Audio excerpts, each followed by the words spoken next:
So I've got to read this comment to you. It literally made my entire day.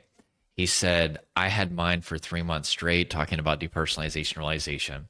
I literally thought I would never live a normal life again, and I wanted to take my own life so bad because I thought it was the only way I would ever escape it. Well, I'm so glad that you did not take your life. And if you or anybody is ever dealing with suicidal thoughts, call the suicidal hotline.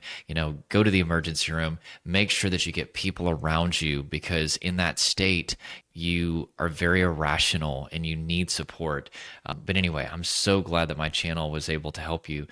You said it wasn't until I found your videos that I finally found a semblance of some relief, and I wasn't the only person in the world going through it. It's one of those experiences that feels extremely isolating, especially since you can't even verbally convey what you're feeling. That right there is so important to note. It's one thing if you're going through hell and you're the only person that's experiencing it. That's what your anxious, catastrophic brain makes you believe. But it's another thing if you're going through hell and there's a lot of people that experience it. It doesn't mean that you're not going through hell anymore. It doesn't mean that you're not terrified and uncomfortable, and it doesn't mean that it still doesn't feel permanent, but it shaves off just enough stress that you can start to have just maybe even a little glimmer of hope. I know for me, whenever I first came across a term for what I was experiencing, my gosh, I felt just definitely relief. Again, not saying that instantly it made everything better, but I was like, wait, there's a name for it? Because depersonalization, feeling out of my body, derealization, everything feeling fake and dreamlike, like out of all the symptoms that I was experiencing, those were definitely the most terrifying.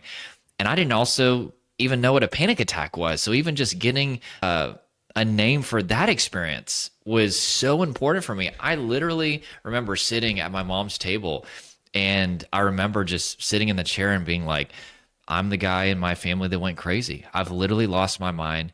I'll never be able to have a family, never be able to get married or have kids or any of these things, which now I'm happily married and have 3 girls and 1 on the way. I've been able to experience all these things that my catastrophic rational brain had convinced me that weren't going to happen. But whenever I came across the terms, it really was the beginning of my recovery. Was it recovery? No, but it was the beginning, because as long as you believe that these symptoms represent you going crazy and you're completely hopeless, there's just no way that you'll get on a path of recovery if that's the case. So we need to spread awareness, and I'm so glad that this channel helped you.